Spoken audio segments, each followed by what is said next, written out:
আসসালামু আলাইকুম। সকালে ঘুম থেকে উঠেই বাচ্চার টিফিনের চিন্তা, বিকেলে স্ন্যাক্সের চিন্তা, কোনো সমস্যা নেই। সমস্ত চিন্তার অবসান এবার দেবে চ্যানেল কাউসার নূপুর। চ্যানেল কাউসার নূপুরে আমি অনেক স্ন্যাক্স এবং টিফিন রেসিপি শেয়ার করছি। আর আজকে শেয়ার করছি খুবই মজাদার একটা টিফিন রেসিপি। এর জন্য আমার লাগবে মুরগির ব্রেস্টের মাংস। আমি এখানে 2 পিস নিয়েছি ব্রেস্টের, আর সেটাকে লবণ দিয়ে সিদ্ধ করে ঝুরঝুরে করে নিয়েছি।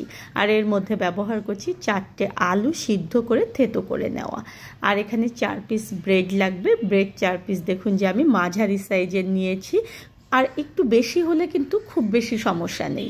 একটা ডিম দিয়ে দিচ্ছি বাইন্ডিংসের জন্য। আর এখানে কিছু মশলা ব্যবহার করব।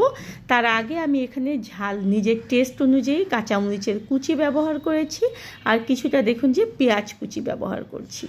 লবণ এখানে টেস্ট অনুযায়ী দিয়ে দেবেন। লবণ এবং ঝাল সবসময় নিজের টেস্ট অনুযায়ী ব্যবহার করবেন। কিছুটা শুকনো মরিচের গুঁড়ো, আমি এখানে 1 চা চামচের মতো চাট মশলা, 1 চা চামচের মতো জিরের গুঁড়ো, 1 চা চামচের মতো গরম মশলার গুঁড়ো ব্যবহার করছি। এখন সমস্ত ইনগ্রিডিয়েন্টস আগে আমাদের হাত দিয়ে চেপে চেপে ভালো মতো মেখে নিতে হবে। যদি মনে করেন যে এখানে একটু পানির দরকার, তবে সেক্ষেত্রে অল্প একটু পানি দিয়ে মেখে নিতে পারেন। আমার এখানে কোনো রকম পানির দরকার হয়নি। এখন এখানে দিয়ে দিচ্ছি আমি 1 টেবিল চামচের মতো সয়া সস, আর এখানে দিয়ে দিচ্ছি 2 টেবিল চামচের মতো টমেটো কেচাপ বা টমেটো সস। কিভাবে সারা বছর টমেটো কেচাপ তৈরি করে ফ্রিজ ছাড়া সংরক্ষণ করবেন সেটার রেসিপি আমি চ্যানেলে শেয়ার করেছি। ডেসক্রিপশন বক্সে লিংক দেওয়া থাকবে।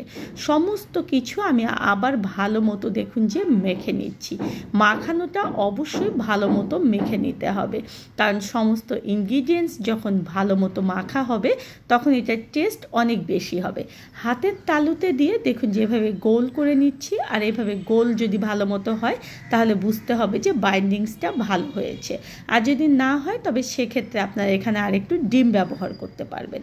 আমি হাতটাকে ধুয়ে নিয়েছি, তারপর একটু তেল লাগিয়ে নিয়েছি হাতে। আর এভাবে দেখুন যে চেপে চেপে গোল গোল করে এভাবে বল তৈরি করে নিচ্ছি। আপনারা যদি চান যে এটা অন্য শেপে তৈরি করবেন তবে সেটাও কিন্তু করতে পারবেন। তবে যেহেতু আজকে চিকেন বল তৈরি করছি তাই আমি বলের মতো শেপ দিচ্ছি। আর বাচ্চারা এটা টিফিনে দিলে খুবই পছন্দ করবে।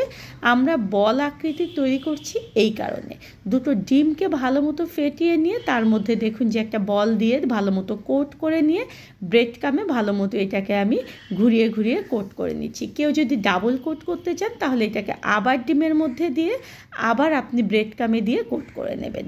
আমি এখানে একবার সিঙ্গেল কোট করে নিচ্ছি। আগে সবগুলো এভাবে ভালো মতো ডিমে দিয়ে ব্রেড কামে দিয়ে আমরা কোট করে নেব।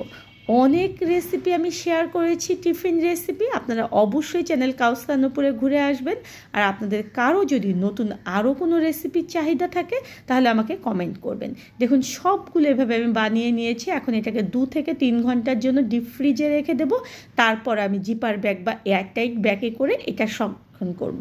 আপনারা 2 থেকে 3 মাস বা 4 মাস পর্যন্ত এটা সংরক্ষণ করতে পারবেন। এখন তেল গরম করে নিয়েছি, তার মধ্যে দিয়ে দিচ্ছি আমি কিছুটা বল, যাতে করে এটা ভাজা হয়। আর এটা খেতে দুর্দান্ত লাগে। আপনারা অবশ্যই বাচ্চাদেরকে বানিয়ে দেবেন, তাহলে দেখবেন যে প্রোটিনের চাহিদা যেমন পূরণ হবে তেমনি কিন্তু তাদের খিদেটাও সুন্দর মতো মিটে যাবে। মাঝারি লো আঁচে ঘুরিয়ে ঘুরিয়ে এগুলোকে একদম গোল্ডেন ব্রাউন করে ভেজে নেব। আর এইভাবে যদি অল্প ভেজে সংরক্ষণ করতে চান সেটাও কিন্তু করতে পারবেন। আমি আমার বিভিন্ন রেসিপিতে বিভিন্নভাবে সংরক্ষণ পদ্ধতি দেখিয়েছি। এভাবে ভেজে যদি সংরক্ষণ করেন তাহলে অল্প সময় লাগবে পরবর্তীতে ভেজে পরিবেশন করার জন্য। আমি দেখুন যে একদম সুন্দর মতো গোল্ডেন ব্রাউন করে এগুলোকে ভেজে নিয়েছি। এখন এগুলো পরিবেশন করব যে কোনো কেচাপের সঙ্গে। আর এগুলোর উপরটা কিন্তু অসম্ভব ক্রিস্পি, কিন্তু ভিতরটা খুবই জুইসি। এটা বাচ্চারা খুবই পছন্দ করবে। বাচ্চারা কেন, বড়রাও খুবই পছন্দ করবে। অবশ্যই আপনারা বানিয়ে এভাবে করে সংরক্ষণ করবেন, তাহলে দেখবেন যে কোনো সময় পরিবেশন করতে পারবেন। ধন্যবাদ সবাইকে চ্যানেলের সঙ্গে থাকার জন্য। প্লিজ চ্যানেলটা সাবস্ক্রাইব করবেন। যারা পেজ থেকে দেখছেন ফলো